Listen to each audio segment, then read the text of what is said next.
はい、どうも皆さんこんにちは。あきらです。今ね、ちょっと北海道のね、小樽に来てるんですけれども、とあるね、ものをね、皆さんにちょっとやばいものが出たのでね、それをね、ご紹介したいんですが、今僕、iPhone の外カメで自撮りをしてるんですよ。外カメでね、自分を確認しながら自撮りをしております。こんな感じで。めっちゃね、綺麗にできてるんですけど、これがとあるものを使ってるからね、できてるんですよね。それがこちらです。こういったね、外部のモニターをね、使うことによって、今ね僕自撮りができてます。はい、完全に背面カメラでできていますよね。これね何かというとシンボルさんがね新しく出した全然これね案件じゃないですよ。僕自分で買ったんですけれども、iPhone のねマグセーフで背面にね取り付けて、確認をねすることができるようなそんなモニターになっています。僕ねもともと iPhone でのね Vlog 撮影本当にねずっとやりたかったんですけど、これでねようやく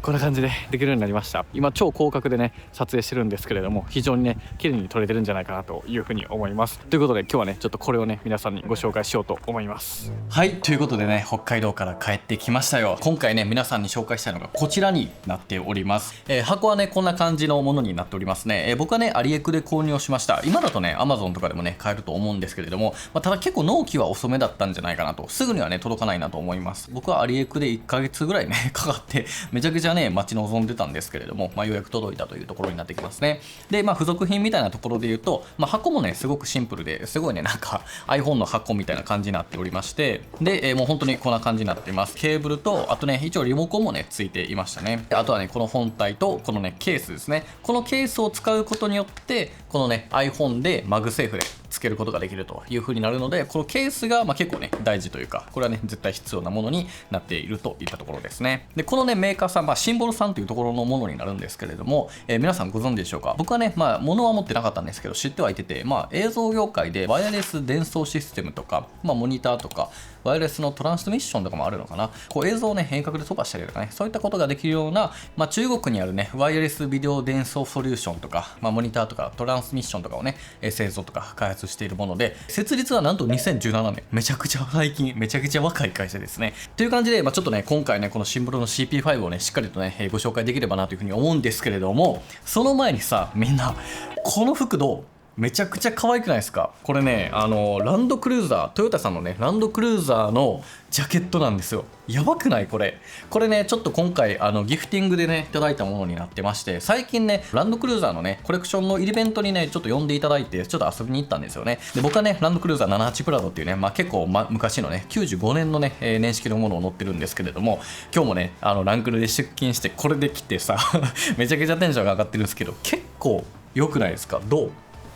後ろにねこんな感じでめちゃくちゃ大きくねランドクルーザーというね、記載がある感じになってるんですけれども、このジャケットやばくないですか？でこれねなんと購入できます。概要欄のねリンクにね記載しておくんですけれども、このジャケットね値段はね決して安くはないんですけれども、今回のねこのランドクルーザーコレクションはですね他のねアイテムもたくさんあるんですよ。僕ねこれと一緒にこのねバックパックですね、これもランドクルーザーというね表記があって、結構ねちょっと使ってるので汚れてきたんですけど、これもめちゃくちゃ可愛くないですか？めっちゃシンプルで、ここのね大容量な開け口になっておりまして、僕は PC とか AirPods Max とかね最近は入れて、最近ね出勤はねもうこれでやってたりとかでボトルのねカバーとかもあったりするしっていうので、めちゃくちゃ可愛いよね普通に、デザインも良くて、もうこのダブルでランクル持ってきたからあいつめっちゃ好きやみたいなね感じになってるんですけれども、すごいいいですよね。で他にもねたくさんアイテムがあります。ロン T も T シャツもあったりするし、ミニのねショルダーであったりとか、アウトドア用のねウォレットであったりとかね、結構いろんなねグッズがたくさんあるんですよね。なのでねぜひランクルオーナーの方とか、アウトドア好きな方はねぜひ見てもらえたらなというふうに思うんですけれども、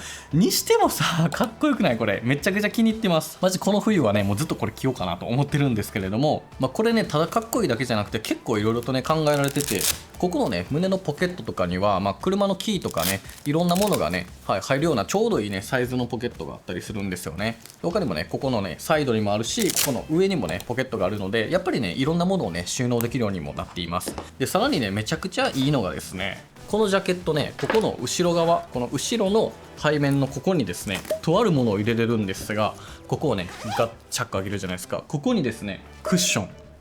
ンを入れることができます。それで、これをねちょっと閉じてやってあげると、背面にねクッションをね入れておくことができるんですよね。でこれね何がすごいかってね、これでさ、要は長時間のね運転とか、もちろんね背もたれとしてこう後ろにね背面に使うっていうのももちろんやねんけど、こう車にね乗った時とかにお尻に引いたりとか、要はこうちょっとね腰が痛くなったりするっていうのを防いだりとか、あとはキャンプとかでこう椅子にね座る時にクッションをねすぐに取り出したりとかできるっていうところでこれすごいですよね。こういう感じでね結構いろいろとね考えられて作られてるものになるんですよね。でここのね袖の部分もすごく気に入っていて、ここの、ベルクロで結構ねガシッと強くね締めることができます。僕は結構ねここの袖がね結構引き締まってるものが好きなので、これはね僕のねめちゃくちゃ好きなポイントなんですけれども、この辺のね作りもしっかりしてるかなといったところですね。はい、っていう感じでもうさマジでかっこいいじゃないですか。ちょっとね実際の着用のイメージとかはねこんな感じで出てるかな。あとはインスタグラムの方でもねもうすでにねアップしていますので、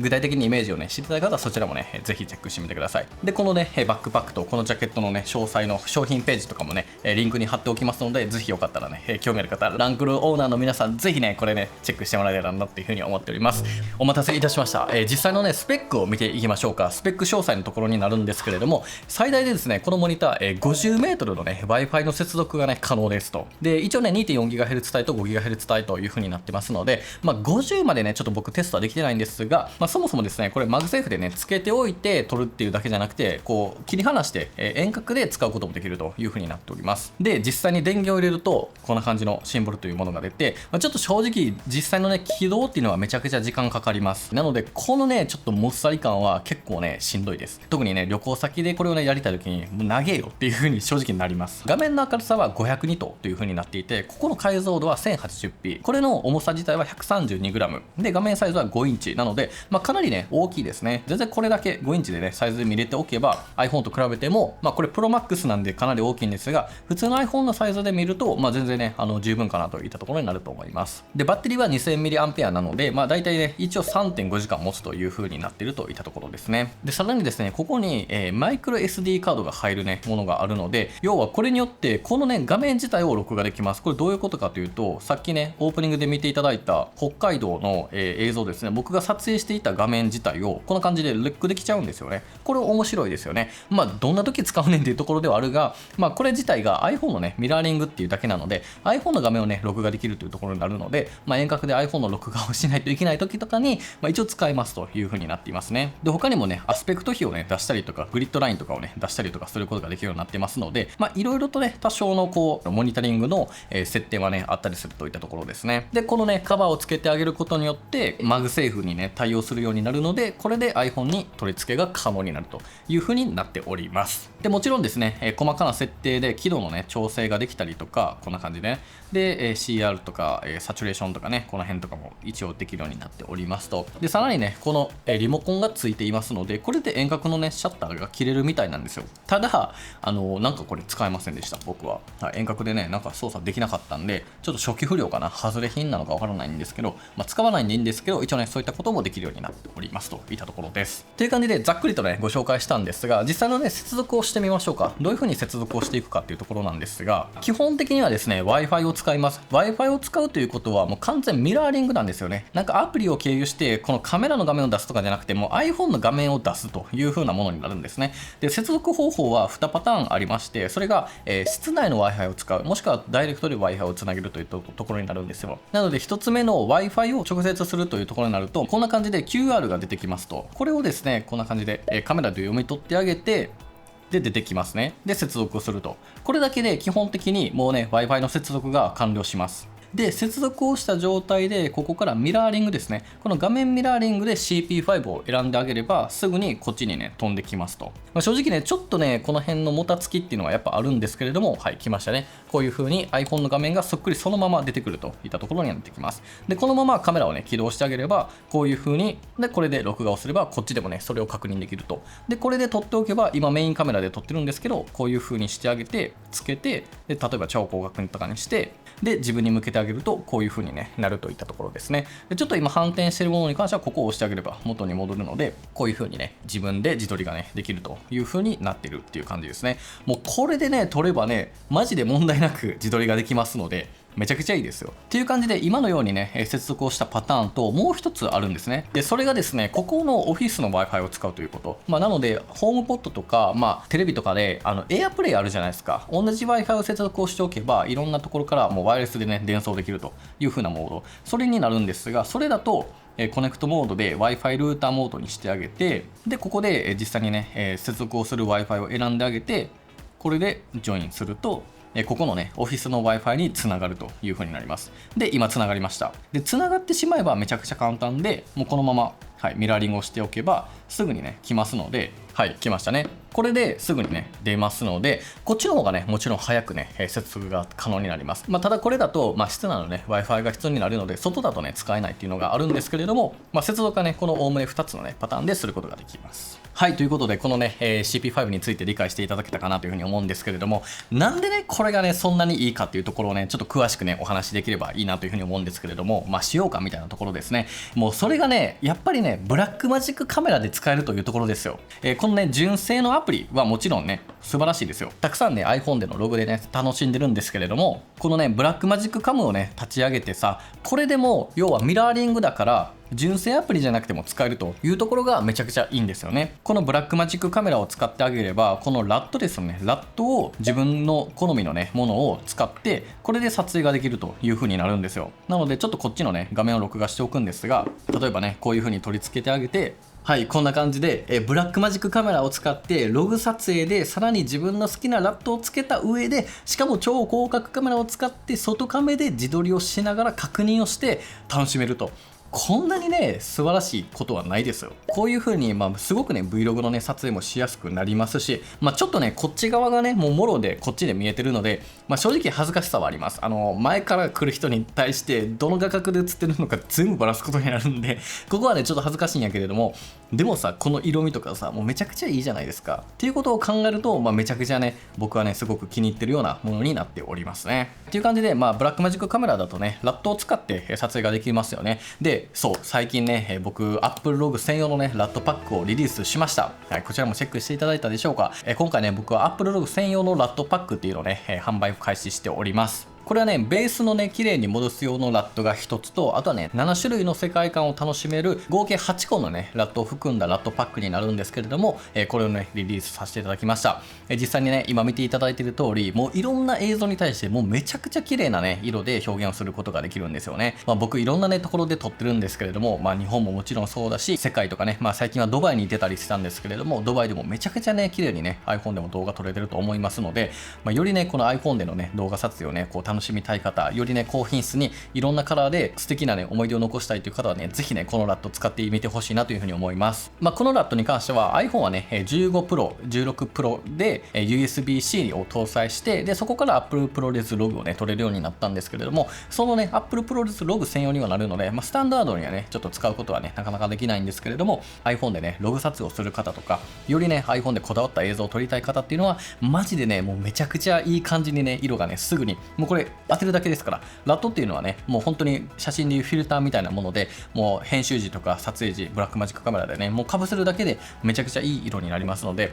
編集時はね若干こう色のね調整とか、明るさの調整もしてあげた方がベストであるんだけれども、極力ねもう編集がいらないぐらいソフトにねナチュラルに邪魔をしない状態で当てるようにね設計していますので、マジでこれ使ってほしいです。めちゃくちゃねこのブラックマジックカメラでのね撮影自体のね楽しさっていうのも変わりますし、ブラックマジックカメラにねインストールしてあげればこんな感じでね全てのラットをね読み込んで、好きなものをね設定してあげてこれで撮るとねマジでいい感じになりますので、冒頭のね北海道の映像も全てねこの僕のブルーエステティックっていうねラットを使ってね、色をねつけてるものになるんですけれども、絶対にね普通の iPhone のスタンダードカラーではね見れないような色が出ますので、もしよかったらねぜひねこちらもチェックしていただければ嬉しいなというふうに思っております。ということで、このね CP5 についてご紹介をねたくさんさせていただきました。正直めちゃくちゃいいし、すごいね僕も気に入ってるんですよ。 iPhone の Vlog 自体のね撮影体験がマジでもう完全に変わったんでめちゃくちゃ満足してるんだけれども、最後にちょっとね注意点というか、これをねぜひ知っといてほしいっていうのを、まずねご紹介できればなというふうに思います。まず1個は遅延ですね。遅延が公式だと全然ないよみたいな感じなんですけど、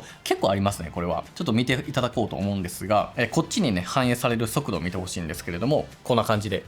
ちょっとだけやっぱありますね。だいぶとないんですけれども、でもやっぱりあるのが分かるんじゃないかなというふうに思いますね。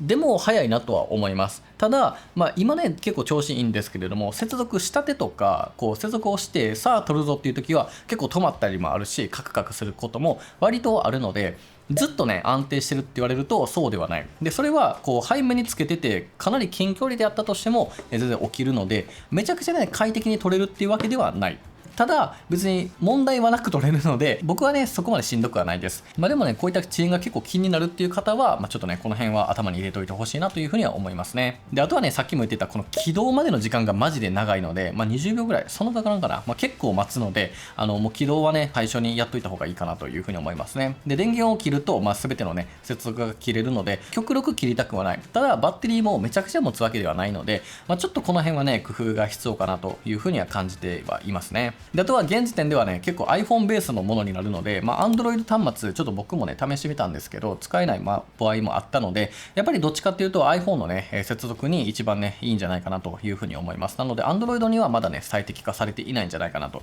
いうところはちょっとね知っておいてほしいなというふうに思います。であとねこの 3.5mm ジャックですね。ここはですね録画中の音声はモニタリングができません。撮影したデータのみモニタリングができるんですけど、録画中はねできないので、そこもねちょっと注意ポイントではあるかなといったところですね。ただですねこのシャッター、これはねちょっと押してもね僕効かなかったんですけれども、録画自体はねここにシャッターボタンがあってこっちで遠隔でできるんですよ。これはさめちゃくちゃいいですよね。はい。でこれで止めれると。でしかもねこれすごいのがブラックマジックカメラでも録画できちゃいます。やばくない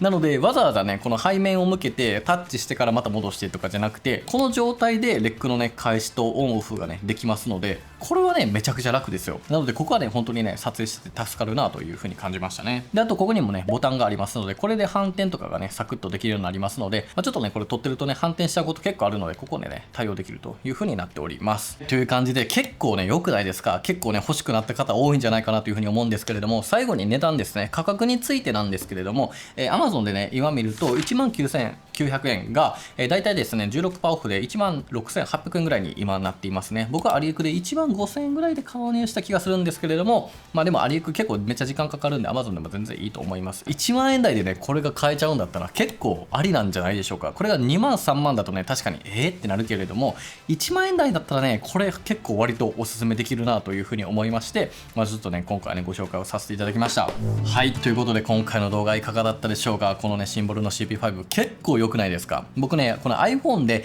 Vlog をね撮りたいというふうに思っていても、この外カメでは撮れるけどインカメができないから、この YouTube のねVlog の全部を iPhone で撮り切るっていうことができなかったんですよね。やっぱりブラックマジックカムで、ちゃんとねログ撮影をしたいから、ラットも通してやりたいからっていうのでやりたかったんやけど、やっぱできないからできなかったんですよ。ただこれがね出てきてくれたおかげで残すところの課題だった自撮りがねようやくできるようになりましたので、マジでこれはもう全然買いなんじゃないかなというふうに思っております。ぜひね今回の動画で、興味が湧いた方、いいなというふうに思った方はぜひ概要欄からねチェックしてもらえたらなというふうに思っております。でそして何よりもラットですよ。ラット、はい、僕のね Apple ログ専用にね作ったラットめちゃくちゃ頑張って作りまして、もう1年以上ねいろんな素材を集めてきて、そこでねもうベースのねカラーというか方向性を決めて、もうみんなにはねこれを使うだけでもう本当にね見た景色以上に肉眼で見たよりも綺麗なんじゃないかなと思えるぐらいの色をね実現できるようにというふうに頑張って作りましたので、ぜひよかったらね、こちらもね、そこまで高い価格設定ではないと思いますので、ぜひねこちらもチェックしていただけると嬉しいなというふうに思っております。